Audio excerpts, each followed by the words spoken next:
चलो, जैसे आज वाली क्लास में हम लोग मिक्स एक्सरसाइज वाली क्लास में क्या करते हैं, एक तरह से ना मॉक टेस्ट जैसा है आपका ना, मतलब हर एक चैप्टर से कुछ कुछ क्वेश्चन रैंडम बेसिस पे मैंने डाले हुए हैं, और उन क्वेश्चंस को आप लोग करते हो ना, तो आपको थोड़ा सा एक सभी चैप्टर्स का थोड़ा सा रहता है प्रैक्टिस में ना। तो जैसे मैंने एक शीट बनाई है, उससे हम क्वेश्चन वन बाय वन करते जाएंगे, ठीक है।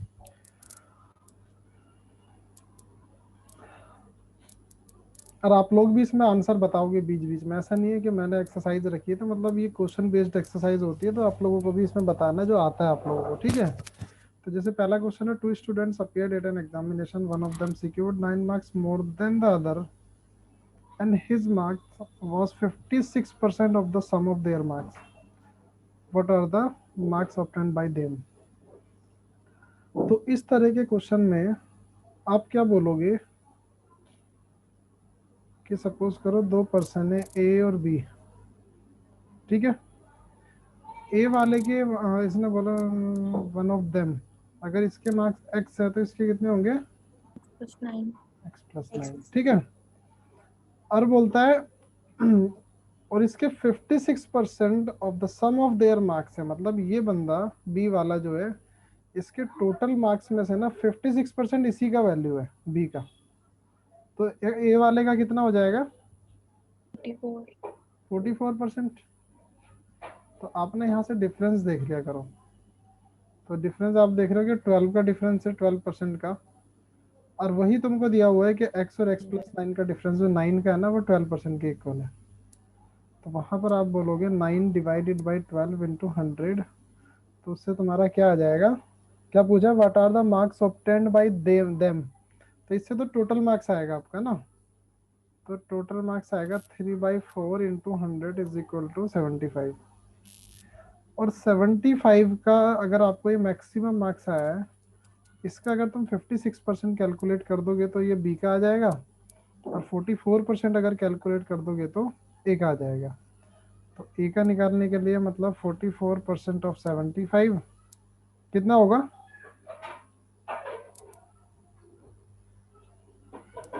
30 और 4.5 है ना। 33%। परसेंट नहीं, हमें नंबर निकालना है, अनुभव।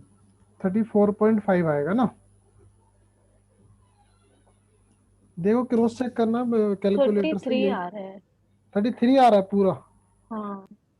अच्छा 44 निकालना है ना, तो 33 आएगा, ठीक है। मैंने तो 6% बढ़ा दिया ना उसको, 36 निकाला मैंने, तो ये 33 अगर आ रहा है, तो 33 मार्क्स इसके हो जाएंगे, और बाकी के हाँ बचे हुए आपके बी वाले के हो जाएंगे 42। और 42 और 33 का आप डिफरेंस अगर देख रहे हो, वो 9 ही आपका बनना चाहिए, जो उसने पहले इनिशियली क्वेश्चन में दिया हुआ था। हाँ। चलो, सेकंड क्वेश्चन बोलता है, a reduction of 10% in the price of salt enables a person to buy 2 kg more for ₹180. Find the reduced price and the original price per kg of salt respectively, ठीक है। तो इस तरह के question में आपको हमेशा एक चीज ध्यान रखना है कि अगर मैं बोला कि 10% से प्राइस डिक्रीज हो रहा है, तो सपोज करो पहले अगर मैं 180 रुपीज का शॉपिंग करता हूँ, अब हुआ क्या, मैं मार्केट दोबारा गया उसी 180 रुपीज का कोई सामान परचेज करने, कोई भी XYZ क्वांटिटी खरीदने, तो मैंने, उसने शॉपकीपर ने बोला प्राइस जो है ना, अब आपको जो परचेज करने वाले हो उसका प्राइस ना 10% से डिक्रीज हो गया है। इसका मतलब ये हुआ कि जो क्वांटिटी आपको 180 में मिल रही थी, वही क्वांटिटी आप कितने में मिलेगी, 162 में। 10% से कम हो गया ना, बोलो। तो इसका मतलब ये हुआ कि 18 रुपीज आपको रिटर्न देगा वो शॉपकीपर। अगर आप सेम क्वांटिटी परचेज करना चाहते हो जो आप इन्हें पहले परचेज करते थे, वही सेम क्वांटिटी अगर आप परचेज करना चाहते हो, तो 18 रुपीज आपको वो वापस देगा। आपने बोला मुझे ना 18 रुपीज वापस मत दो, उसमें जो भी क्वांटिटी एक्स्ट्रा आ रहा है वो दे दो। तो उसने क्या किया, आपको ना 2 kg उठा के एक्स्ट्रा दे दिया। तो ये बोल सकता हूँ मैं कि ये जो 2 kg होगा, ये इसी 18 रुपीज के रिप्लेस में मिला होगा मुझे, ठीक है। और ये कौन सा वाला प्राइस होगा, रिड्यूस प्राइस, क्योंकि कम होने के बाद ही तो मिल रहा है ना मेरे को।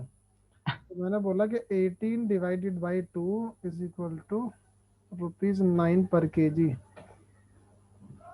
ये मेरा रिड्यूस प्राइस आ गया। अब अगर तुमको ओरिजिनल प्राइस निकालना है, तो ओरिजिनल प्राइस निकालने के लिए मैं क्या करता हूँ कि अगर ओरिजिनल प्राइस आपका पहले 100% रहा होगा, उसमें से 10% से वो डिक्रीज हुआ, तो अभी कितना बचेगा, रिड्यूस प्राइस कितना बचेगा, 90। 90%। और 90% की वैल्यू आप इधर निकाल रखे हो, रिड्यूस प्राइस की वैल्यू ₹9 पर केजी। तो अगर रिड्यूस प्राइस 9 है तो एक्चुअल प्राइस कितना आ जाएगा, 10। तो यही हमें पूछा था, एक रिड्यूस प्राइस निकालने के लिए बोला था और एक हमारा ओरिजिनल प्राइस निकालने के लिए बोला था। उसके बाद बोलता there were 5 section in the banking exam paper, the average score of Pooja in first 3 section was 83। मतलब 3 सेक्शन है, मैं बोला A B C D E, 5 section है, 5 में से उसके 3 में जो एवरेज मार्क्स है वो 83 है। And the average in the last 3 section was 97। मतलब सी डी ई में जो था वो 97 था। And the average of all the sections whole paper was 92। मतलब पूरा ए से लेके ई तक का जो एवरेज था वो 92 था। तो बोला then her score in the third section was. तो ये तो बहुत आसान हो गया भाई। आप क्या कर सकते हो, आप बोल सकते हो ए से ई तक अगर 92 है तो 92 इंटू 5 कर दोगे तो सम आ जाएगा, वो आएगा मेरा 460। ठीक है,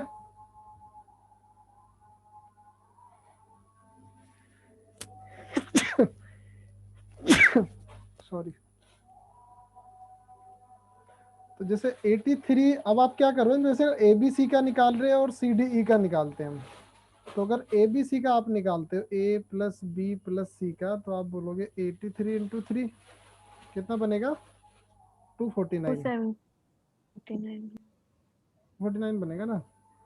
इनका अगर निकालेंगे तो ये निकलेगा 97 इंटू 3, ये कितना बनेगा, 291। ठीक है, इन दोनों को ऐड कर लो, 249 प्लस 291, तो इससे तुम्हारा कितना बन जाएगा ये, 300 प्लस 240, 540 बन रहा है ना।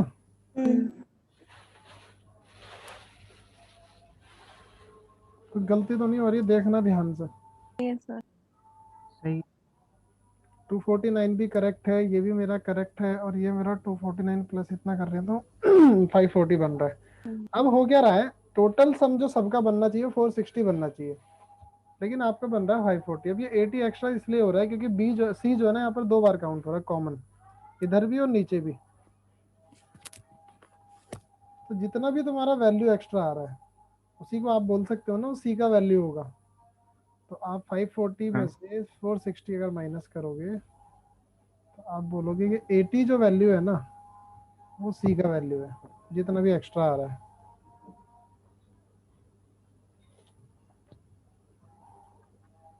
उसके बाद बोलता था average of ABCD is 40 kg, a new person E is also included in the group, then the average weight of the group is increased by 1 kg. Again a new person F replaces A, then the new average of 5% becomes 42, the average weight of BCDF।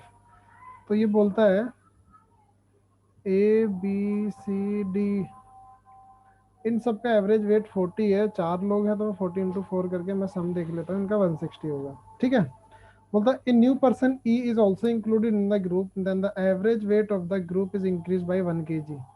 तो आप बोलोगे कि 41 into 5, तो कितना हो जाएगा, 205। तो इससे तो मैंने ई का वैल्यू मिल जाएगा, 60 और 205 का जो भी डिफरेंस है वही तुम्हारा ई का वैल्यू है, दैट इज 45। ठीक है, उसकी बोलता है again a new person F replaces A, F ने ए को रिप्लेस किया, then the new average of 5 person become 42। तो मैं इस तरह से बोल सकता हूँ ए बी सी डी ई, और यहाँ पर एक एफ आया, इन सब का एवरेज था 45।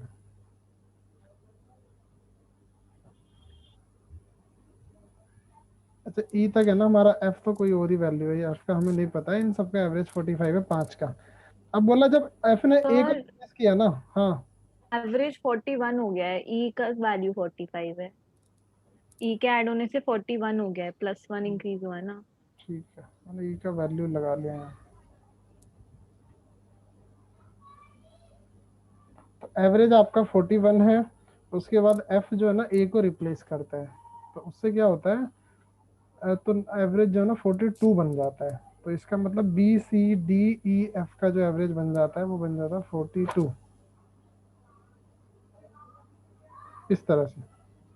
अब मैं एक चीज आप लोगों को बताया था एवरेज के केस में, कि जब एफ वाला ए को रिप्लेस करता है तो एवरेज या तो कम होगा या बढ़ेगा या सेम रहेगा। अब अगर सब 5 लोगों का एवरेज एक एक से बढ़ रहा है, तो इसका मतलब है एफ का value would be 5 more than A, है ना। 5 मोर देन ए, बोलो ये दिखता है सबको। ऐसा। तो बोलता है तुमको बताना average weight of B C D F क्या होगा।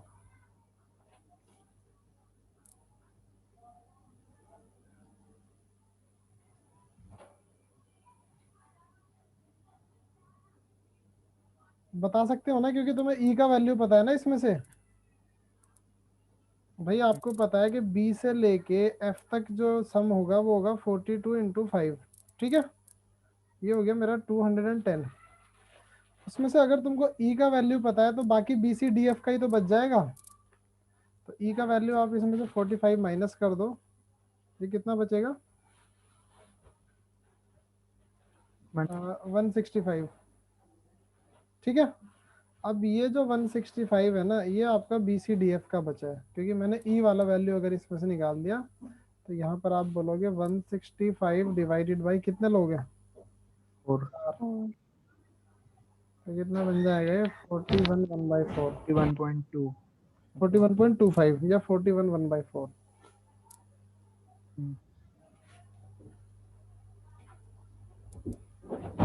नेक्स्ट बोलता है Rama distribute his pencil among his 4 friends Rakesh Rahul Ranjan and Rohit in the ratio of 1/2। अब ये थोड़े रेशो वाले क्वेश्चन आ गए।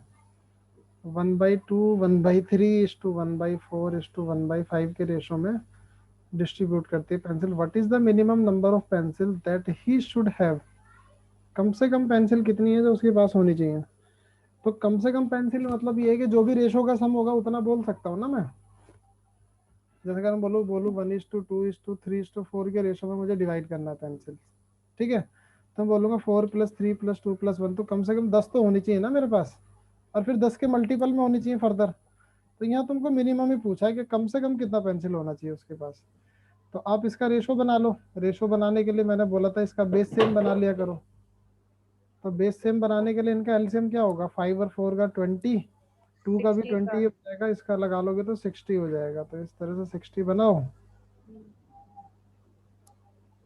तो ये तुम्हारा 30 हो जाएगा, ये वाला 20 हो जाएगा, ये 15 और ये 12। तो 30:20:15:12। कोई कॉमन फैक्टर है इन सब में आपस में, है ना कहीं एक नंबर जो है वो कहीं ना कहीं वो प्रॉब्लम क्रिएट कर रहा है। जैसे आप 30 15 और 12 में देखोगे तो उसका 20 में फैक्टर नहीं है, क्योंकि इधर 3 का फैक्टर कॉमन है ना। 15 और 30 में देखोगे तो इसमें नहीं है। और उसके बाद आप 20 और 12 में देखोगे 4 का है, तो वो इन दोनों में नहीं है, तो ये कहीं ना कहीं आपस में कोप्राइम हो गया, तो यही रेशो बन गया। और ये रेशो बन गया तो आप बोल सकते हो 30+20+15+12, कम से कम 77 पेंसिल तो होनी चाहिए। और उसके बाद 77 × n तो कितनी भी हो सकती है, तुमको कम से कम पूछा है तो तुम बोलोगे उसके बाद 77 तो होनी चाहिए। उसके बाद बोलता है ₹1210 were divided among the 4 person PQR 3% है। PQR में डिवाइड किया जहां पर उन्होंने P/Q का रेशो गिवन है 5:4, Q/R का रेशो गिवन है 9:10। ये मर्जर का केस है। मर्ज करोगे, 9 और 4 को बनाओगे 36, यहाँ मल्टीप्लाई 4 तो इधर भी 4, यहाँ 9 तो इधर भी 9। तो आप बोलोगे 45:36:4।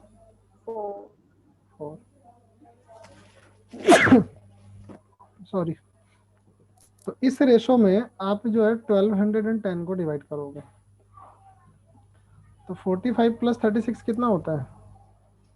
81 + 4, 81 ही बनेगा ना? फिर वो 9:10 है, सो 40 हो जाएगा ना। अच्छा, वो 1 लिखा है 45 ना इज टू वो। 36:40।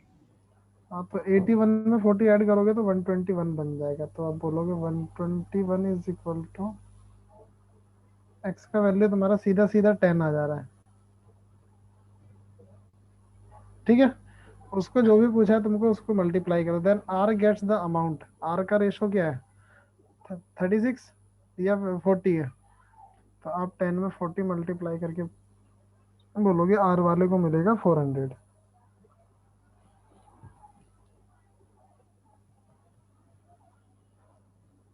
नेक्स्ट बोलता है Uday travels 1/3 of its journey by train with speed of 60 km/h।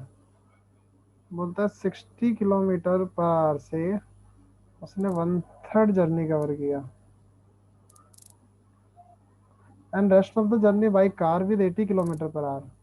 अब 2/3 जो है वो कवर किया 80 km/h पे। एवरेज स्पीड बतानी है। ठीक है, तो आप पता है क्या किया करो, जैसे मैं क्या करता हूँ, बोलो भवन क्या करें इसमें। मैंने आप लोगों को बताया कि जब भी इस तरह का क्वेश्चन एवरेज स्पीड का आता है ना, तो आप ऐसा कोई नंबर ले लिया करो कि जहां पर आपको 1/3 करना और 2/3 करना जो है वो इजी रहे। ठीक है। इनफैक्ट मैं बोलूंगा 60 और 80 के मल्टीपल में लोगे तो ज्यादा बेहतर रहेगा।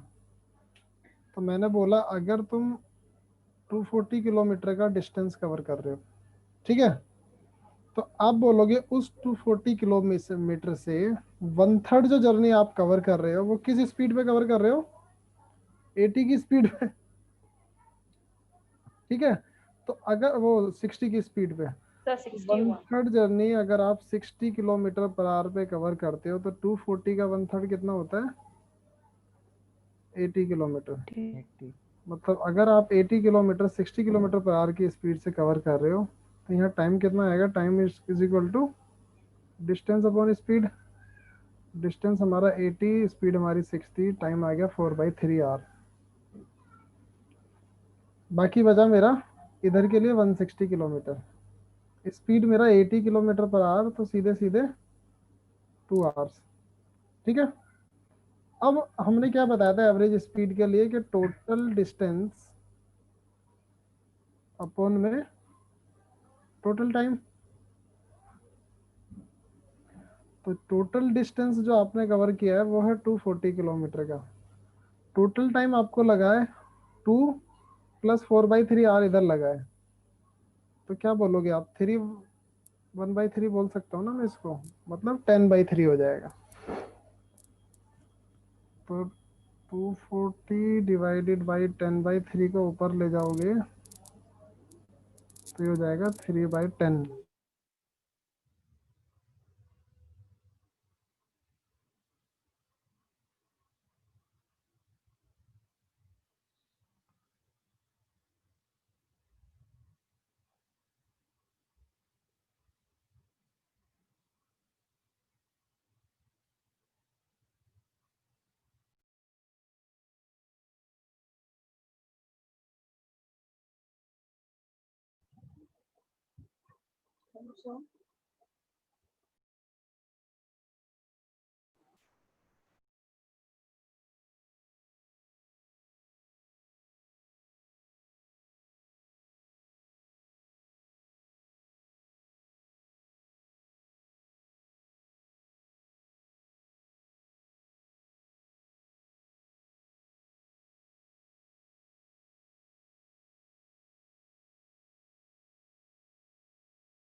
हाँ चलो. Walking at 7/8 of his usual speed, a man reaches destination 16 minutes later than the time he is usually take to reach the destination. Find the usual time taken by him to reach his destination. तो हम क्या करते हैं, जैसे अगर उसने speed 7/8 किया है, तो जैसे अगर आप लोगों में जिसने टीएसडी पढ़ा होगा उसको पता होगा कि अगर original speed and current speed का जो रेशो होता है ना, वो बन जाता है तुम्हारा 8:7, है ना? बोलो. 8:7 बन जाता है ना, कि इनिशियली अगर 8 रहा होगा तो अभी 7 हो गया. 7/8 का मतलब यही होता है ना, कि ओरिजिनल स्पीड या फिर यूजुअल स्पीड अगर 8 होगी तो अभी 7 हो गया. और ये रेशो अगर स्पीड का है तो टाइम का रेशो आपका इसका इन्वर्स हो जाता है, दैट इज 7:8. ठीक है. अब उसने बोला कि वो 16 मिनट लेट है. अगर इस तरह से ये एक्टिविटी होती है तो ये ना 16 मिनट लेट हो जाता है. अब मुझे बताओ, पहले उसको 7 के रिस्पेक्ट में टाइम लग रहा था, अब 8 के उसमें लग रहा है, तो एक 1 एक्स्ट्रा लग रहा है ना. और इसी 1 का वैल्यू होता है आपका 16 मिनट्स. और अगर 1 का वैल्यू 16 मिनट है ना, तो यूजुअल टाइम कवर करने के लिए तो ये वाला रेशो देखेंगे ना हम, 7 वाला, क्योंकि ओरिजिनल स्पीड पे तो यूजुअल टाइम लगेगा. तो आप बोलोगे 16 × 7, उसको लगेगा 112 मिनट्स.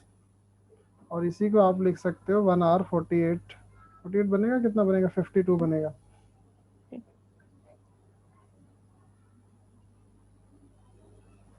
1 hour 52 minute. और अब कितना लग रहा है, अभी करंट कितना टाइम लग रहा है, 16 × 8 कितना होता है, 128. 2 hours 8 minutes. 2 hours 8 minute. और आप यहाँ पर अगर इनका डिफरेंस देखोगे ना, तो 16 मिनट ही होगा.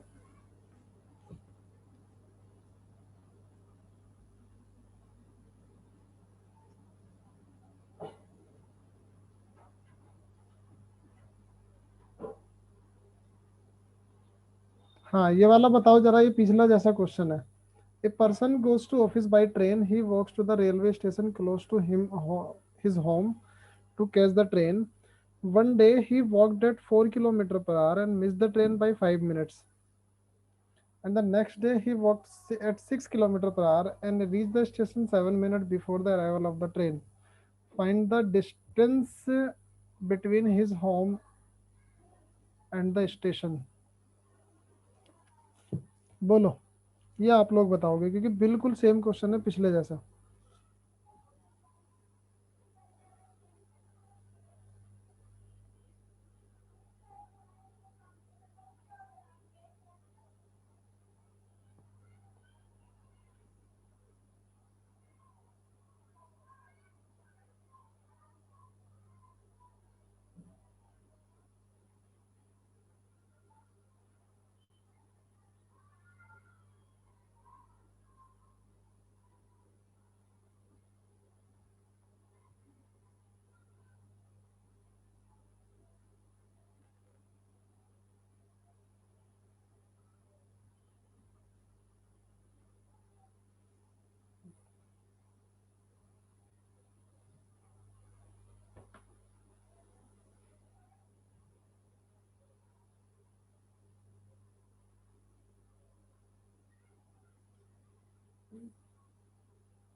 ये समझ आ रहा है सबको मैं क्या कर रहा हूँ?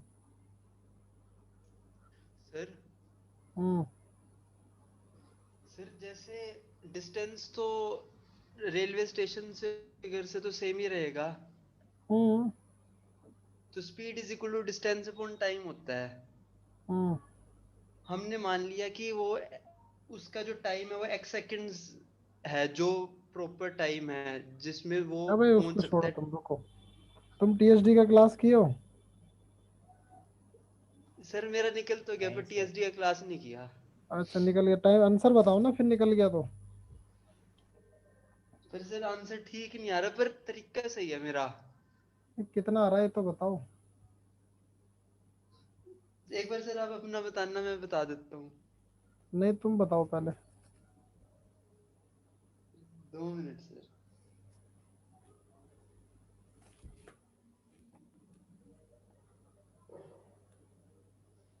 अरे ये सब लोग बताओगे, जिसने टीएसडी किया हुआ है ना, सब लोग बताओगे, क्योंकि पिछले जैसा क्वेश्चन है, बहुत आसान तरीके से यार इसको सॉल्व कराते हैं हम ना।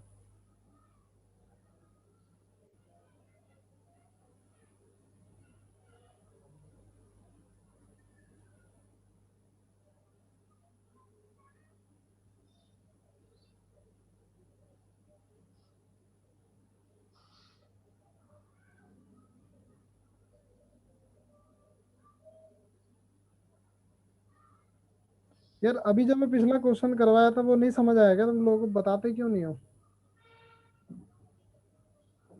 अभी मैं जस्ट पिछला क्वेश्चन आप लोगों को सॉल्व करवाया हूँ। वो अगर नहीं समझ आया तो ये भी नहीं आएगा, अगर वो समझ आ गया होगा तो ये भी आ जाएगा। Sir 2.4 kilometres. Very closest. Close है, सही नहीं है। क्या नाम क्या है तुम्हारा? सर आयुषी। आयुषी, ठीक है, हो सकता है। अभी मुझे पता भी नहीं है मुझे आंसर क्या होगा। सर मेरा आंसर तो नहीं आ रहा।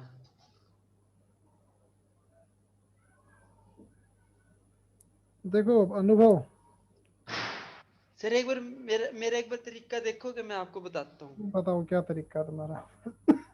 यहाँ ना खाली स्पेस नहीं है मेरे सर पास, मैं इसलिए नहीं लिखना चाह रहा हूँ बस। मैं सर वैसे वैसे ही बता रहा बोलो हूँ, बोलो आप बोलो। लिखना मत। Speed is equal to distance upon time होता है, तो वो 4 किलोमीटर से जब ट्रेवल करता है तो 5 मिनट लेट पहुंचता है। हम्म तो उसको x+5 का टाइम लगेगा, x+5 का। स्पीड तुमको पता है, तुमको ना टाइम निकालना है। हाँ तो मैंने x सेकंड्स मान लिया ना कि हाँ उसका वही जो वही वही वही। ओरिजिनल टाइम होता है। हाँ तो x x second, plus x five minute, लगेगा, मतलब x minute, 5 seconds extra. 5 minute. हाँ 5 मिनट्स। और जब वो 6 किलोमीटर पर आवर पे चलता है तो उसको टाइम लगेगा x-7, मतलब 7 मिनट्स अर्लियर पहुंच जाता है।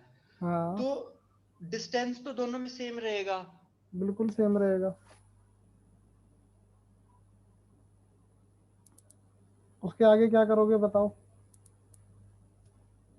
अप्रोच तुम्हारा ठीक है बिल्कुल यहाँ तक, लेकिन यहाँ तक का अप्रोच लगाना भी तब सही है ना जब आगे का स्टेप हमें पता हो। अब देखो शायद तुम अगर पिछला वाला क्वेश्चन समझो ना, देखो अनुभव कितना आसान होता है ये चीज ना, कि जब भी तुम्हारा डिस्टेंस कांस्टेंट होता है ना अनुभव, जैसे अगर मैं बोला मैंने ना 50 किलोमीटर पर आवर से ड्राइव किया 200 किलोमीटर के लिए, ठीक है, तो मुझे ना 4 घंटा लगा। अब अगर मैं एक बात बोलूं, मुझे 100 किलोमीटर पर आवर से अगर ड्राइव करना हो और वही 200 किलोमीटर जाना, तो मुझे कितना टाइम लगेगा बताओ? 2 आवर। बोलो अनुभव। Yes sir, 2 hours। तो अगर यहाँ तुम्हारा स्पीड का रेशो 1:2 है, तो टाइम का रेशो 2:1 हो गया ना ये। तो ये इनवर्स होता है कब, किस केस में? जब तुम्हारा डिस्टेंस बिल्कुल सेम होता है।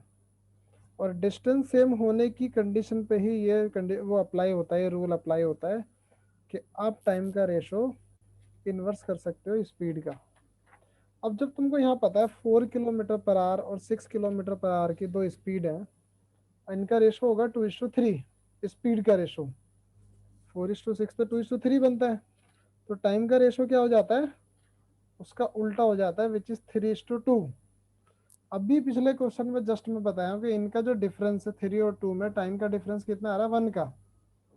और टोटल डिफरेंस जो इनके टाइम में आएगा ना, यहाँ वो 7 मिनट जल्दी पहुंच रहा है और यहाँ पर वो 5 मिनट लेट पहुंच रहा है, मतलब 5 मिनट एक्स्ट्रा ले रहा है, 7 मिनट कम ले रहा है, तो टोटल डिफरेंस तो 12 मिनट का हो गया ना। बोलो ये बाकी लोग कहाँ पर है, चुप क्यों हो तुम सब लोग इतना? सर 2.4 ही आ रहा है। अच्छा 2.4 ही आ रहा है जानवी। हाँ यस सर। अच्छा 2.4 ठीक है, फिर हो सकता है, मतलब मैं सिर्फ एक अप्रोच बता रहा हूँ कि वो क्या हो सकता है। तो मैंने बोला कि अगर वो 4 किलोमीटर पर आवर चला रहा था, 6 किलोमीटर पर आवर चला रहा था, तो मैंने उससे जो है उनका दोनों का रेशो निकाला, उसी से मैंने टाइम का रेशो निकाला, और उसी से मेरा जो है वो टाइम निकल के आ जाएगा इंडिविजुअल दोनों का। क्योंकि अगर 3:2 का रेशो है, और अगर 1 की वैल्यू अगर मेरी 12 है, और 1 की वैल्यू 12 होगा, तो 3 का वैल्यू 36 मिनट हो जाएगा, और 2 का वैल्यू हो जाएगा 24 minute. 36/60 into 4 kilometre per our कर दोगे आप, और 24/60 इंटू 6 किलोमीटर पर आवर कर दोगे, तो उससे तुम्हारा डिस्टेंस कोई भी एक आप निकाल लो, वो दोनों कांस्टेंट होता है, तो 2/5 इंटू 6 अगर आप करोगे, 2/5 इंटू 6 होता है 2.4 किलोमीटर। ये पता है, इसको सिर्फ क्वेश्चन को यहाँ बीच में डालने का पर्पज ये नहीं था अनुभव कि इसको जस्ट आपको आंसर निकालना है। इस क्वेश्चन को मेरा डालने का पर्पज ये था कि आपने रेशो कितना सीखा फिर। Yes sir, yes. ये सब चीज रेशो में बांटने वाली ही तो है ना, कि अगर आप 1 का वैल्यू 12 रख के 3 और 2 का वैल्यू निकाल के नहीं आंसर निकाल पा रहे, तो इसका मतलब तो ये है कि पीएचडी तो हम कर लेंगे बेशक, नो डाउट उसमें, लेकिन फिर तो हमने रेशो नहीं सीखा ना। Yes sir. सर फिर ऐसे तो मेरे बहुत सारे क्वेश्चन सिर्फ इक्वेशन से ही होते हैं। ठीक है। और दूसरी बात ये है तुम्हारा, क्या नाम है, अनुभव। Yes sir. तुमको जैसे अगर इस तरह से अगर क्वेश्चन करने होते हैं, यस सर। तो तुम ना वैसे क्वेश्चन ना मेरे से अलग से एक बार उसमें क्लास में पूछ लिया करो, डाउट वाली में। ठीक है। ठीक है सर। क्योंकि पता है क्या है, यहाँ पर थोड़ा सा ये हमें रखना पड़ता है कि बहुत सारे लोग जो है वो नॉन मैथमेटिकल होते हैं, तो उन लोगों को जो है अब एक्स से बताएंगे तो उनके लिए तो बेचारों के लिए जीरो चला जाता है वो, अरे समझ बिग गया जीरो जाता है उनके पास ना। सर। मेरे मेरे जितने भी क्वेश्चंस होते हैं उसमें से आधे तो इक्वेशन से होते हैं, तो थोड़ा फिर। आदत होती है वो, वही यस। तो आदत छुड़ानी है तुमको एप्टीट्यूड सीखने के लिए। ठीक है सर, वो तो मैं। अदरवाइज तो तुम खुद सोचो ना, अगर यही चीजें तुम्हें इक्वेशन से मुझे सॉल्व करवानी होती, तो मुझे तो कुछ नहीं करना था, मुझे तो गिने चुने 15 मतलब 15 क्वेश्चन की एक लिस्ट बनाता, फटाफट सॉल्व करके मैं तो निकल जाता घर, है ना। सही मे, बात है सर। मेरे लिए भी आराम है, तुम्हारे लिए भी आराम है। लेकिन वो सब चीज से ना बड़े अदर चीजों में प्रॉब्लम आएगा तुमको, तुम डीआई नहीं मतलब विजुलाइज कर पाओगे, तुम एलआर नहीं विजुलाइज कर पाओगे, थोड़ा सा ये प्रॉब्लम आता है बस। ठीक है फिर सर। दूसरी बात ये कि जो नॉन मैथमेटिक्स वाले हैं, अब जैसे तुम तो बीटेक इंजीनियर हो, जो नहीं नॉन सर, मैं मैथमेटिक्स, नहीं हूँ, मैं नहीं हूँ। फिर क्या किया है तुमने? मैं तो इतना, सर इकोनॉमिक्स हाँ में हूँ। इकोनॉमिक्स बोले थे, तो मैथ तो है ही ना तुम्हारे हाँ, पास। मैथ्स भी है मेरे पास। तो फिर इकोनॉमिक्स में तो रात दिन उसका सिरप पिलाते हैं मैथमेटिक्स का ना, इक्वेशन का। हाँ सर, ग्रेजुएशन वाली तो कर रखी है मैंने मैथ्स। हम्म। चलो खैर ये वाला देखो, two pipes A and B can fill a tank in 36 hours and 40 hours, 45 hours respectively. Both the pipes are open simultaneously. How much time will be taken to fill the tank? तो मैंने ये बहुत आसान सा question है, मैंने बोला आप लोगों को एक को 36 आवर लग रहा है, दूसरे को 45 आवर लग रहा है। तो मैंने आप लोगों को बोला था भाई नॉर्मल जो ट्रेडिशनल मेथड है, कि अगर टाइम इसका ये है तो एफिशिएंसी इसका 1/36 हो जाएगा, इसका 1/5 हो जाएगा। आप दोनों को ऐड करो, कितना बनेगा, 1/36 प्लस 1/45, ये बन जाएगा 5 प्लस 4/180, तो 9/180 which would be equal to 1/20। तो आप बोलोगे कि 20 आवर में पूरा टैंक फिल हो जाएगा। इसी चीज को हम लोगों ने यूनिट्स में किया था। यूनिट्स में करने के लिए मैंने बोला कि 36 और 45 आवर्स का आप एलसीएम ले लेते हो, वो बनता है 180 लीटर, 180 यूनिट्स बनता है। तो मैंने बोला सपोज करो 180 लीटर का टैंक है, अगर 36 आवर्स में फिल करता है तो 5 लीटर पर आवर फिल करेगा, 45 आवर में फिल करता है तो 4 लीटर पर आवर फिल करेगा। आप दोनों को ऐड कर दोगे, 4 प्लस 5 टोटल क्वांटिटी 180, एफिशिएंसी आपकी 9, तब भी आप बोलोगे कि 20 आवर्स में फिल कर देता है। हम्म उसके बाद बोलता है in certain school 20% of the students are below 8 years of age. 20% below 8 year of age है। The number of student above 8 years of age is two-third of the number of students of 8 year age, which is 48. So what is the total number of student in the school? तो अब आपको बोला कि more than above 8 वाले जो हैं, ये above 8 है, ये लेस देन 8 है, ये 8 years वाले हैं, ठीक है। तो तुम ये बोलोगे कि अगर ये वाला तुम्हारा x होगा तो ये 2/3 x होगा, यही बोल रहा है ना ये। बोलो। बोला the number of student above 8 year of age is 2/3 of the number of student of 8 years age, which is 48। ये समझ आ रहा है यहाँ तक सबको? देखो मैं सिर्फ ये बीच बीच में यहाँ लगा लेता हूँ, अदरवाइज तुमको ये क्लियर क्लियर क्लियर कट ये दिखना चाहिए कि अगर ये 2/3 है तो ये वाला 3/3 होगा, है ना। Yes, sir. और आपको इसी का वैल्यू गिवन है कितना, 48। 48 किसका गिवन है, इसका गिवन है आपको।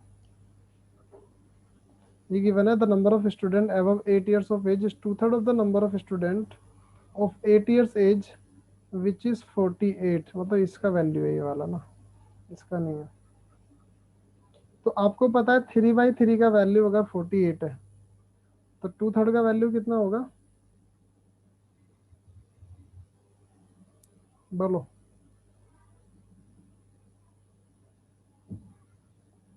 48 का 2/3 करोगे तो 32 आएगा। तो 32 ये और 48 ये, आप अगर दोनों को ऐड करते हो 48 प्लस 32 स्टूडेंट मिला के ना, टोटल उसका 80% वैल्यू रखते हैं, क्योंकि 20% सिर्फ उससे कम वाले हैं, है ना। तो बाकी के 80% हो जाएंगे आपके ना।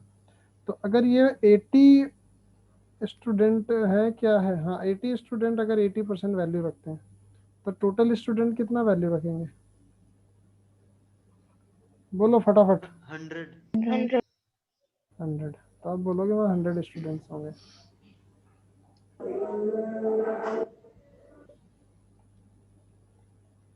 मतलब in the country of Tetoland a new term percentage has been introduced in the place of percentage.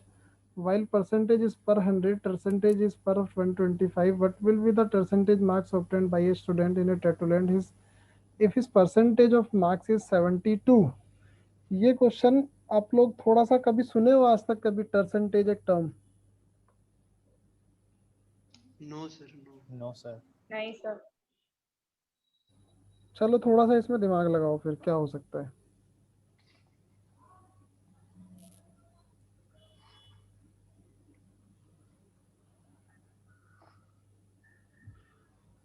Percentage define किया हुआ उसने ना, जैसे परसेंटेज हम पर 100 बोलते हैं ना। Sir, 72/100 into 125. 72/100 इंटू 125। अरे तन्वी तुम बहुत चालू हो, इतना फटाक से आंसर मार दी तुम्हें। नहीं सही है, तुम मतलब ठीक पकड़ी हो वैसे तो। भाई ये बोले कि 72/100, इससे मुझे ना रेट पता चल रहा है क्या होगा, है ना। और उसी को मैं आउट ऑफ 125 चेक कर लेता हूँ, ये सही है वैसे तो। लेकिन अगर मैं परसेंटेज को तुम्हें और क्लियर कट दिखाना चाहता हूँ कि अगर परसेंटेज आपका, ये वैसे सॉल्व सर, करके बताओ सर कितना एक मिनट, मेरा नेट गायब हो गया था, मेरे को फिर से बताना, ये सही है? है। हाँ ये ठीक है। ओके. मतलब 72/125/4 इंटू इतना हो जाएगा ना, तो ये ठीक है। मतलब 72/100 तुम्हारा इससे क्या पता चल रहा है, ये रेट है, इंटू 125 कर दिया, क्योंकि मुझे आउट ऑफ 125 देखना है। अब मैं इसको और थोड़ा सा आप लोगों के सामने इसको विजुअलाइज करवाना चाह रहा हूँ। ये परसेंटेज और ये तुम्हारा परसेंटेज, ठीक है। परसेंटेज इज पर 100 और परसेंटेज इज पर 125। तो आप बोल सकते हो परसेंटेज और परसेंटेज की बात करते तो इनका रेशो क्या होगा, 4:5, ठीक है। और 4 वाले के टर्म में अगर आपके मार्क्स 72 आ रहे हैं तो 5 वाले के उसमें कितने आएंगे? 90, है ना? अगर रेशो में आप 4x का वैल्यू अगर 72 काउंट कर रहे हो तो वही उसी रेशो में 5x का वैल्यू कितना काउंट करोगे आप? 90 ना, कि 72 डिवाइडेड बाई 4 इंटू 5। और यही चीज को इसमें ये बिल्कुल सिंपल करके एक फॉर्मूले की तरह लिख दिया यहाँ पर कि 72 बाई 100 ये पर 100 था, और इसको हमें आउट ऑफ 125 देखना है, तो 72 बाई 100 इंटू 125, बेसिकली ये 5/4 बन जाएगा। और यहाँ भी हमने वही किया है, 72 इंटू 5/4। तो ये पता है, ये रीजनिंग बेस्ड क्वेश्चन है एक तरह से ना, इसको मैथमेटिक्स का भी ना बोल के ना आप रीजनिंग में भी आ जाते हैं ऐसे क्वेश्चन। क्यों रीजनिंग में? इसलिए क्योंकि ना परसेंटेज का मतलब डिफाइन अगर उसने कर दिया तो एक तरह का आपको मतलब वो दे दिया उसने, एक गाइड दे दिया कि आपको इस हिसाब से सॉल्व करना है। इसके आपको हाँ अपने आप से कुछ नहीं सोचना उसमें ना, बेसिक डायरेक्टली निकालना है, बस फॉर्मूला में डालना है। बस आपको डायरेक्शन दे दिया उसने, उसी के अकॉर्डिंगली सॉल्व कर दो आप। और परसेंटेज ये सबसे बेटर रहता है, परसेंटेज का रेशो आप बनाओगे तो जो परसेंटेज मार्क्स हैं वही तो परसेंटेज मार्क्स का उनका भी तो रेशो सेम ही रहेगा ना। तो यहाँ अगर 4:5 है तो मार्क्स का रेशो भी 4:5 रहना है। तो ये 72 है तो ये वाला तुम्हारा 90 हो जाता है। ये बताओ जरा, ये तो नॉर्मल परसेंटेज का क्वेश्चन है।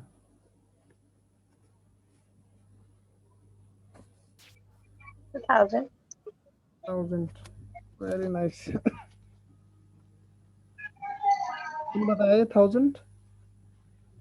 सर गलत है क्या अंजलि? अंजलि नहीं सही है आंसर तो। इतना जल्दी तुम कैसे बताई? मैं भी नहीं बता सकता इतना जल्दी तो।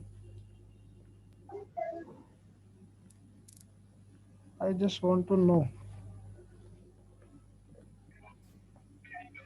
बोलो अंजलि। सर 100 कंसिडर करके पहले 10% डिक्रीज किया तो 90x, मतलब 100x करके फिर 90x, फिर इंक्रीज किया तो 99x, फिर x की वैल्यू 10 आ जाएगी, तो पुट कर दिया तो 1000। बढ़िया। बाकी लोग बताओ कोई और, एक और कोई अप्रोच और कैसे सॉल्व कर सकते हो उसको?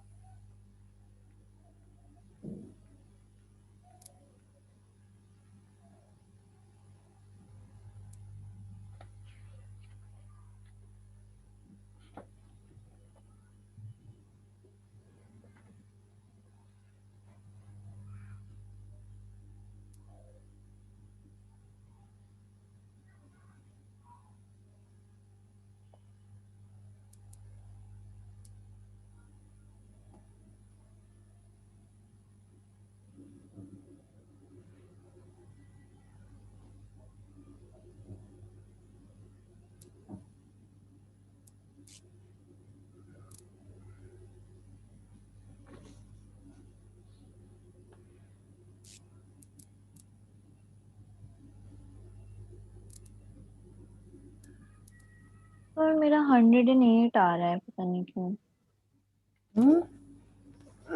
109, सॉरी। 108 नहीं होगा। देखो मैं इसको 100। और सिंपल करता हूँ। जैसे मैंने बोला, बोली 100 लिया हमने, अंजलि ने जैसे 100 लिया, ठीक है। तो उसने क्या बोला, जैसे number is decrease by 10 and then increase by 10, the number so obtained is 10 less than the original number. तो आप बोलोगे अगर तुम इसको 100 ले रहे हो, इसको 10 से डिक्रीज कर रहे हो तो 90 बन रहा है, और फिर 10 से इंक्रीज करते हो तो 99 बन रहा है। 99। ओरिजिनल नंबर से कितने का डिफरेंस है? 1 का, हम्म है ना? हम्म और यही 10 के बराबर है, तो इससे मल्टीप्लायर तुमको 10 मिल गया ना। हाँ। तो यहाँ पर आप जो है मल्टीप्लाई बाय 10 कर दोगे सब में। तो आप बोलोगे आपने 1000 से बनाया 900, 900 से बनाया 990, और उनका डिफरेंस जो है 10 का बन गया, है ना?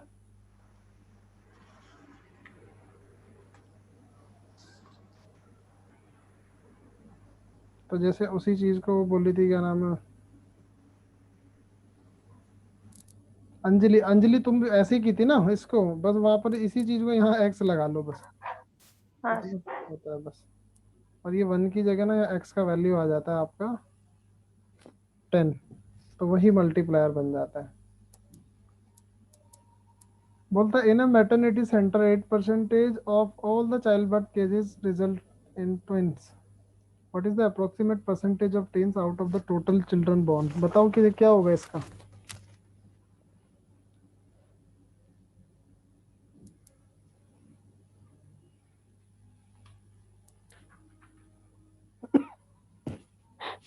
सॉरी,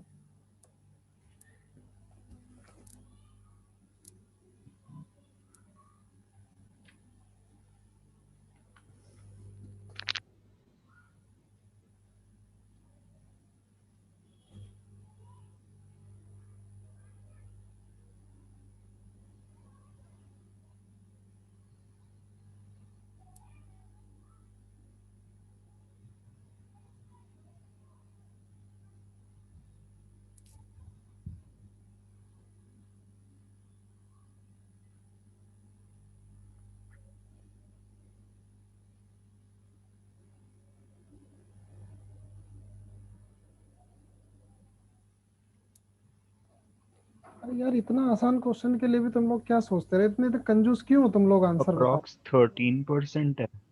हम्म, हो सकता है अगर 6 जैसे 8%, 16/108 into 100। बस यही बताना है भाई। कोई हाँ। के उसमें अगर आपको 100 केसेस हो रहे हैं डिलीवरी के, उसमें से 8% ट्विंस हैं, तो 8 into 2 हो जाएगा वो, हम्म। तो ये 16 हो गया।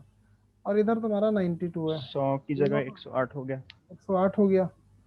और तुमको पूछा ट्विंस कितना है, तो ट्विंस तो बच्चे 16 है ना, तो वो 16/108 हाँ। इंटू 100। अब इस क्वेश्चन को सिर्फ यहाँ इसलिए पूछा जाता है क्योंकि हम ना इसको 8 कर देते हैं। हमसे पूछता है कि ट्विंस के जो केसेस है वो तो 8 ही है ना, तो हम करते हैं कि 8/108 इंटू 100 कर देते हैं, वही गलत हो जाता है।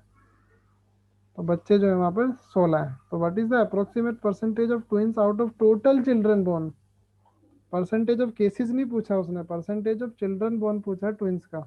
तो ट्विंस आपके 16 है और टोटल चिल्ड्रन बोर्न 108। नेक्स्ट बोलता है टाइम क्या हो रहा है अभी, जीके का क्लास भी है ना तुम्हारा, व्हाट इज द टाइम? 8 8 ही 8 बजे हैं अभी तो, हाँ ठीक है, टाइम है हमारे पास। बोलते हैं in an examination 5% of applicants were found eligible and 85% of the eligible candidate belong to the general category. If 4 to 7 5 eligible candidates belong to the other categories, then how many candidates applied for the examination?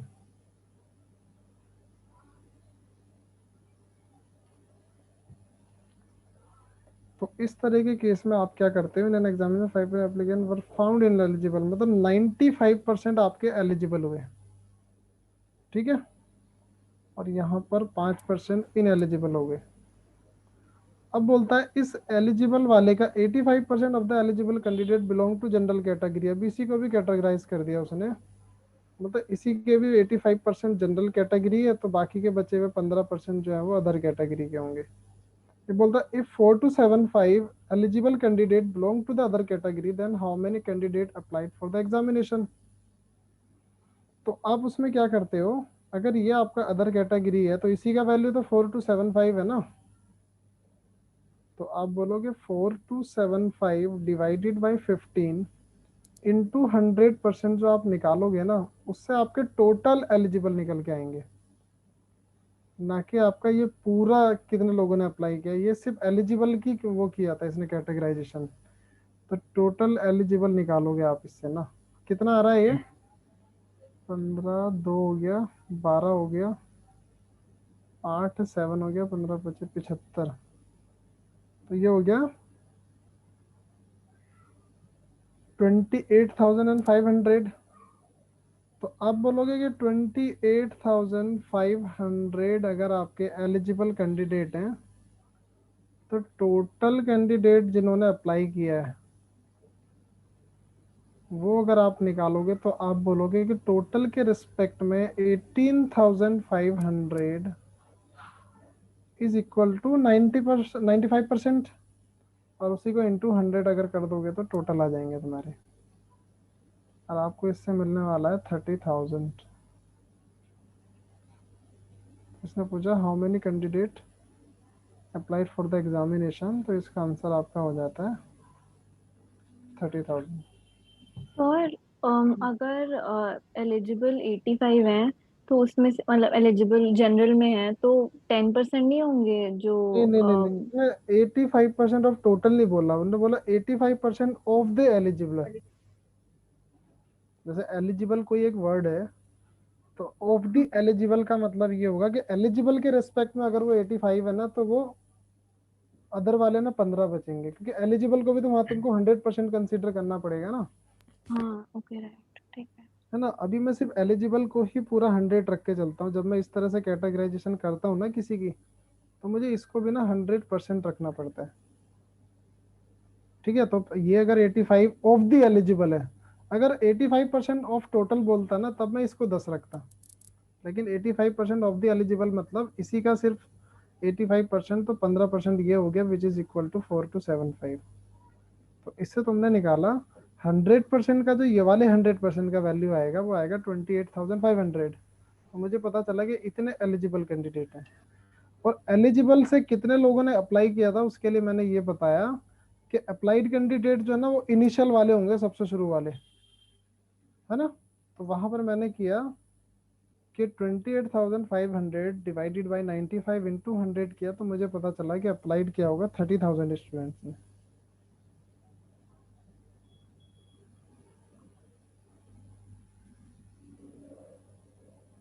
अब बोलता है, a man distribute sweets equally among certain number of children in such a way that if number of children been half each child would have receive 8 sweets, how many sweets are there in all. बोलो।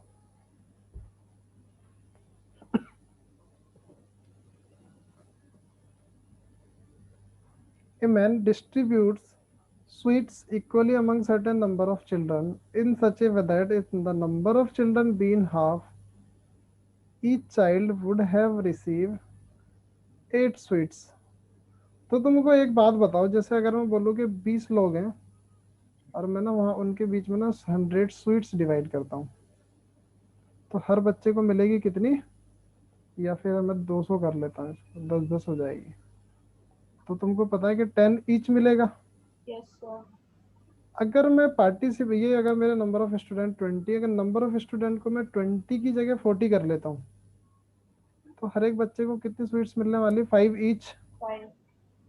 तो तुम देख रहे हो अगर number of children double होते हैं तो स्वीट्स हाफ हो जाती हैं, और वैसे ही अगर 40 से 20 हो रहे हैं तो स्वीट्स डबल हो जा रही हैं, वाइस वर्सा बोल सकता हूँ ना मैं इसको। तो अगर नंबर ऑफ चिल्ड्रन हाफ होते हैं तो स्वीट्स डबल हो जाती हैं, और नंबर ऑफ चिल्ड्रन डबल होते हैं तो स्वीट्स आपकी हाफ हो जाती हैं। तो इसने बोला कि इक्वली आप इस तरह से कोई भी नंबर ऑफ स्वीट्स डिवाइड कर रहे हो, बोलता if number of children are been half each child would have receive 8 sweets. तो आप ये तो बस आप बता सकते हो कि अगर नंबर ऑफ चिल्ड्रन हाफ हुए हैं तो स्वीट्स आपकी डबल हुई होंगी, है ना, s इंटू 2। अगर चिल्ड्रन आपके c इंटू हाफ हुआ है तो यहाँ पर नंबर ऑफ स्वीट्स जो है वो डबल हो जाएंगे, s इंटू 2। ठीक है, और ये आपको गिवन है 8।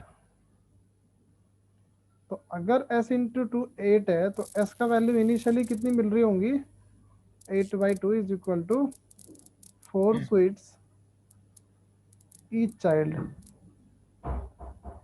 लेकिन यहाँ प्रॉब्लम क्या क्या है सॉरी, बोलता है how many sweets are there in all. बता सकते हो इसको आप। तो यहाँ बोलते हो कि आपके पास डेटा इनएडिक्वेट है।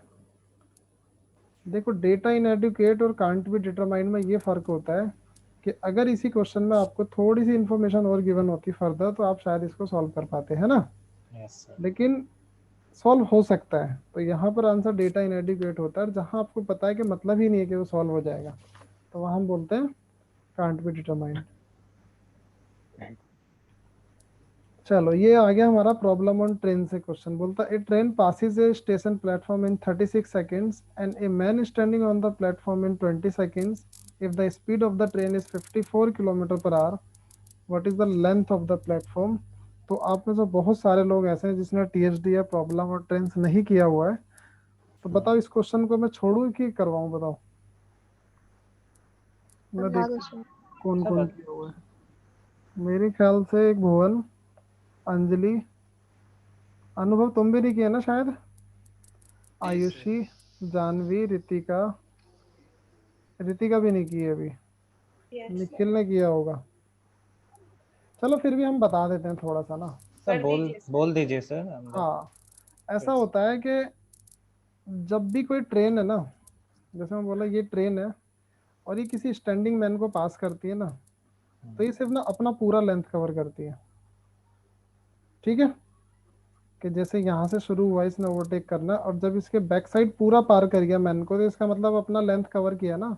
कि अगर ये 100 मीटर है तो इसका मतलब होगा मैन को ओवरटेक करने के लिए ये पूरा 100 मीटर का डिस्टेंस चलेगी, ठीक है।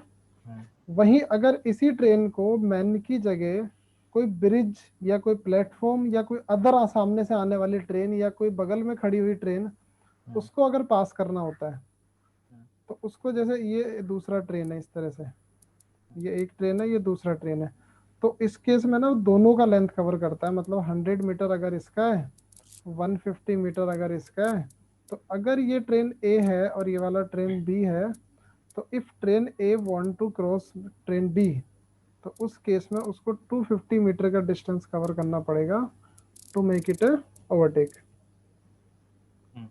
ठीक है।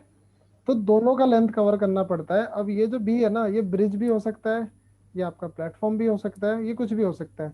बस आपको ये ध्यान रखना है कि जब मैन को क्रॉस करती है तो सिर्फ अपना लेंथ कवर करती है, और जब आपका सामने वाली कोई ट्रेन या फिर कोई ब्रिज या कोई प्लेटफॉर्म होता है, तो दोनों का लेंथ कवर करना पड़ता है। आप देखते हो ना, जैसे ट्रेन, अब थोड़ा सा विजुअलाइज करो आप, मेरे ख्याल से ट्रेन में सभी लोग चले होंगे। तो जब आपकी ट्रेन स्टेशन पे आती है, तो एक बार जब वो स्टेशन पे आके पूरा बिल्कुल प्लेटफॉर्म पे आके लगी, तो उसने कोई भी एक लेंथ कवर किया ना, या तो अपना लेंथ कवर किया या फिर प्लेटफॉर्म का, है ना। तभी तो वो प्लेटफॉर्म के अंदर आई ना। और फिर जब वो प्लेटफॉर्म से बाहर निकलेगी, तब वो दूसरी चीज का डिस्टेंस कवर करेगी। तो सपोज करो प्लेटफॉर्म में घुसने के लिए अगर उसने अपना डिस्टेंस कवर किया, तो प्लेटफॉर्म से बाहर जाने के लिए उसको प्लेटफॉर्म का भी डिस्टेंस कवर करना पड़ेगा, तभी वो प्लेटफॉर्म ओवरटेक होगा, ठीक है ना। ये वैसे गाड़ी थोड़ी बाइक के फटाक से ऐसे निकले और उधर पार कर गए। तो ये कंसेप्ट होता है इस वाले चैप्टर में जो है ना, प्रॉब्लम ऑन ट्रेन में। बाकी डिटेल में आप लोग जो है उस चैप्टर में पढ़ोगे। बोलता a train passes station platform in 36 second, तो आप क्या बोलोगे, ट्रेन प्लस प्लेटफॉर्म का लेंथ कवर किया होगा, है ना, इन 36 सेकंड। मतलब जब ट्रेन प्लस प्लेटफॉर्म का लेंथ कवर करता है तो 36 सेकंड में कवर करता है। उसके बाद बोलता है a man standing on the platform in 20 second, और मैन को जब क्रॉस करता है तो ओनली ट्रेन का लेंथ कवर करता है। तो मैं बोलूंगा ओनली ट्रेन का लेंथ कवर करने के लिए वो 20 सेकंड लगाता है,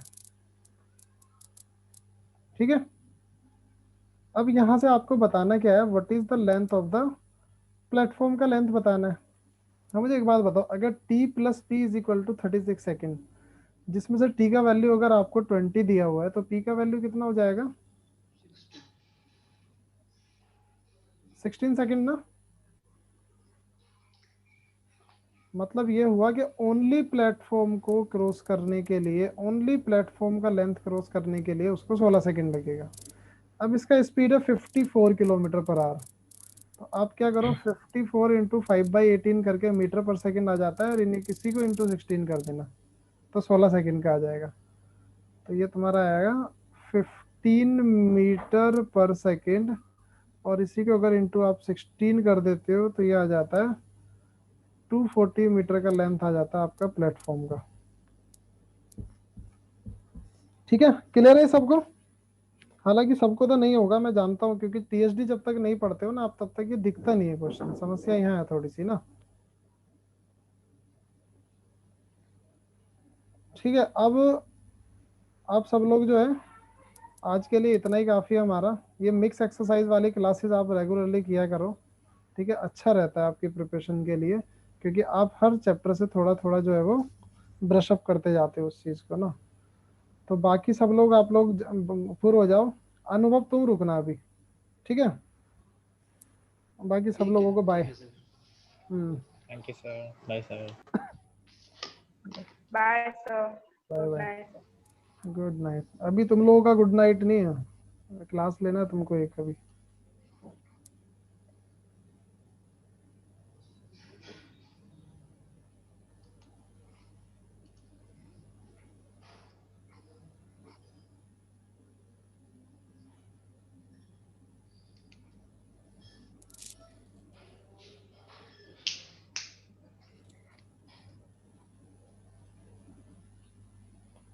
अरे शिव्या खन्ना, ये कौन है? न्यू एडमिशन है क्या?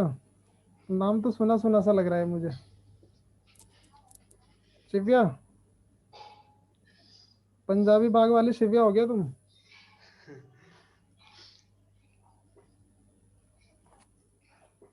शिव्या बोलो कुछ। मुझे लगता है कहीं ना अपना रख के चली गई है फोन शायद। Yes sir, yes sir. कोई बात नहीं, हमारे पास पावर है, शक्ति है हमारे पास ना, केंद्र सरकार हमारे पास है हटाने के लिए। चलो अनुभव, पता है क्या है? Yes sir. जैसे तुम जो क्वेश्चन बोल रहे थे, देखो मैं पता है क्या करता हूँ, मैं ना कोशिश ये करता हूँ कि इन चीज़ों को ना थोड़ा सा रीजनिंग बेस्ड रखूँ, क्योंकि ना बहुत ज़्यादा वीक होते हैं लोग ना हाँ उसमें समझ ना। गया सर मैं। तो आप ना ऐसा कर सकते हो, जैसे तुम जो क्वेश्चन कर रहे थे ना वो तुम्हारा ठीक था स्टेप। तो वहां पर ठीक तुम ना जैसे ऐसे करते हो कि एक साइड ना आप 5 मिनट लेट हो, है। 5 मिनट एक्स्ट्रा ले रहे हो, यस। 1 मिनट 7 मिनट आप पहले पहुंच जा रहे हो, ठीक है? ठीक है सर। तो उससे क्या होगा, टोटल जो डिफरेंस बनेगा वो तुम्हारा बनेगा 12 मिनट्स का, ठीक है सर, ठीक है। Which is equal to 1/5 hour. ठीक है? आप सर लिख रहे हो, स्क्रीन नहीं आ रही पर। अच्छा, स्क्रीन नहीं आ रही है, यस। मैं स्टॉप कर देता हूँ बीच बीच में। हाँ, अब ये दिख रहा है? हाँ या यस प्लस सर, अब फाइव दिख। प्लस -7, और हाँ टोटल जो डिफरेंस होगा 12 मिनट्स का, विच इज 1/5 आवर। यस। तो अब आप ये बोल सकते हो कि सपोज करो डिस्टेंस आप ना x ले लेते हो, जो तुमने किया था, ठीक है? ठीक है सर। तो सपोज करो मैंने डिस्टेंस x ले लिया, ठीक है। क्योंकि हमें डिस्टेंस निकालना, तुमने गलती वहाँ ये करी थी, तुमने ना टाइम x ले लिया था। हमें तो हाँ टाइम ये। का डिफरेंस पता यस है ना? Sir, yes sir. हाँ, तो जैसे मैंने डिस्टेंस अगर x लिया, एक तरफ मेरा स्पीड कितना है, 4 किलोमीटर 4 पर आवर, किलोमीटर। दूसरी तरफ मेरा स्पीड है 6 किलोमीटर पर आवर। तो तुम सॉरी, तो तुम बोलोगे डिस्टेंस अपॉन में speed is equal to time. Yes sir. तो तुम बोले x/4 kilometre per hour minus x/6 kilometre per hour is equal to 1/5 hour. Yes sir. इसको सॉल्व कर दो, तुमको टाइम मिल जाएगा। ठीक है सर। नहीं सॉरी, वही। टाइम कर, x का वैल्यू आके हाँ डिस्टेंस एक्स की हो जाएगा वैल्यू आ ना, जाएगी, डिस्टेंस मिल जाएगा। बस हो गया ठीक है काम सर। सेट, है ना? तो हम ना थोड़ा सा वहाँ इसीलिए अवॉइड करते हैं कि चीजें लोगों को दिखें, और तुम भी ना वो देखना सीखो, ये सर अच्छा मतलब है, मैं काफी जुगाड़ है ये। इम्प्रूव तो कर हाँ, रहा हूँ, उसमें हो भी रहा है। जैसे आप आपके मेथड से ना मैं काफी क्वेश्चन सोल्व करता हूँ, तो मुझे भी बढ़िया लगता है कि भाई थोड़े हम्म, छोटे से मेथड से हो मतलब गया। पता क्या होता है, छोटे से मेथड वाली भी बात है, और फिर चीजों को ना तुम विजुलाइज कर पाते हो। अब जैसे मैं जैसे एक बात बोलूं, यस सर। जैसे तुम मतलब कहीं कहीं एक स्टोर में गए अपने घर के पास, तुमने बोला एक 150 ग्राम का पैकेट है, ठीक है और सर। वो किसी ने बोला कि 9 रुपीज का है। हाँ हाँ। अब हुआ क्या, तुम्हारे पास के पड़ोस के ना एक मतलब कोई आंटी है, और वो हाँ जानती है कि ये बेटा हमारा अच्छी पढ़ाई करता है, कोई 60-70 साल की मतलब कोई आंटी है, वो अच्छा हाँ बेइज्जती मारती है, जो ओल्ड एज होती है, हाँ। हाँ यस सर। बेइज्जती अच्छा मारती है। तो वो कहेंगी, अगर इससे बेटे से पूछते हैं इसका प्राइस पर केजी क्या बनेगा, है ना? ठीक है, ठीक तो है, तुम ठीक है। बोलोगे, तुम्हें जो प्रोसेस पता है, तुम बोलोगे अगर 150 ग्राम 9 रुपए का है, तो 1 gram of original price is equal to 9/150। Yes sir. तो उससे तुम करोगे sorry, 1000 gram of original price is equal to 9/150 into 1000। ठीक है? Yes sir. ये प्रोसेस हमें पता है। हम्म। अब इससे प्रॉब्लम पता है क्या है? अब तुम्हें तो ये प्रोसेस पता है, तुम्हें चीज मतलब प्रॉब्लम दिख नहीं रही है कि मुझे कैसे सॉल्व करना है, बस तुमको प्रोसेस पता है। तुम उस आंटी से बोलोगे, आंटी मुझे 10 रुपए की नोटबुक और 5 का पेन लेके दो, मैं अभी तुरंत दो उसमें लगाऊंगा, यूनिट्री में इक्वेशन में लगाऊंगा, सॉल्व करके दे दूंगा। Yes sir. तो वो तो आंटी बोलेगी यार तेरे से सही तो फिर हम ही है, बिना पढ़े लिख के ही, है ना? Yes sir. तो वहां पर तुमको थोड़ी चीजें ऐसे देखनी पड़ेगी। तुमको देखना पड़ेगा कि ओरिजिनल क्वांटिटी जैसे 1000 ग्राम अगर है यस तो सर। तुमको 150 और 1000 ग्राम में ना एक कॉमन फैक्टर देख लेना होता है, अगर वैसे ही करना है तो हाँ यस सर। बिना हाथ लगाए। तो तुम बोलोगे 50 ग्राम कॉमन फैक्टर है, तो तुम बोलोगे मैं क्या करता हूँ 50-50 ग्राम के ना 3 सेट बना लेता हूँ, ठीक है सर। और इनको ना 9 रुपए को भी 3 में ही बांट दूंगा। तो उससे मुझे पता चला कि 3 रुपए प्राइस है 50 ग्राम का, है ना। Yes sir. और यहाँ से मैंने एक सेट उठाया, मैंने बोला 3 रुपए अगर 50 ग्राम है तो 6 रुपए का 100 ग्राम होगा, तो 60 रुपए यस। पर केजी हो जाएगा। हाँ मतलब ऐसे स्मार्ट विजुअलाइज बनना करना है, पड़ता हाँ है। विजुअलाइज करके हमें ना थोड़ा स्मार्ट बनना है बस। अब तुम सोचो ये क्या ही था इस क्वेश्चन में ना, मैं चाहता तो मैं डायरेक्टली बोल देता है ऐसे करके माइनस करो इज इक्वल टू 1/5 आर रख दो, एक्स का वैल्यू आ गया, डिस्टेंस आ गया, काम खत्म हो गया। ये हाँ, पर सर वो फिर मैंने अच्छी तरह वो टीएसडी का वो मैंने कुछ देखा भी हाँ नहीं। क्लास नहीं किया है ना तुमने, तुम्हें शायद इसलिए लग रहा होगा। अभी तुम यस सर। क्लास करोगे तो तुमको अच्छे से समझ आएगा, और अच्छे से समझ आएगा। हम क्लास पूरी टीएचडी में ना अनुभव हम 4 कंसेप्ट बताते हैं। एक ये तुम्हारा मैं बताऊंगा नॉर्मल स्पीड कन्वर्जन, एक एवरेज स्पीड, एक रिलेटिव स्पीड, और एक तुम्हारा इस रेशो इन टीएचडी। ठीक है और सर। इन 4 के बेस पे अगर तुमको टीएचडी का कैसा भी क्वेश्चन अगर वो पूछ लेता है तो you would be able to solve. Yes sir. और वो सारे ऐसे ही होते हैं जैसे हम अदर चैप्टर करते हैं ना, या और क्वेश्चन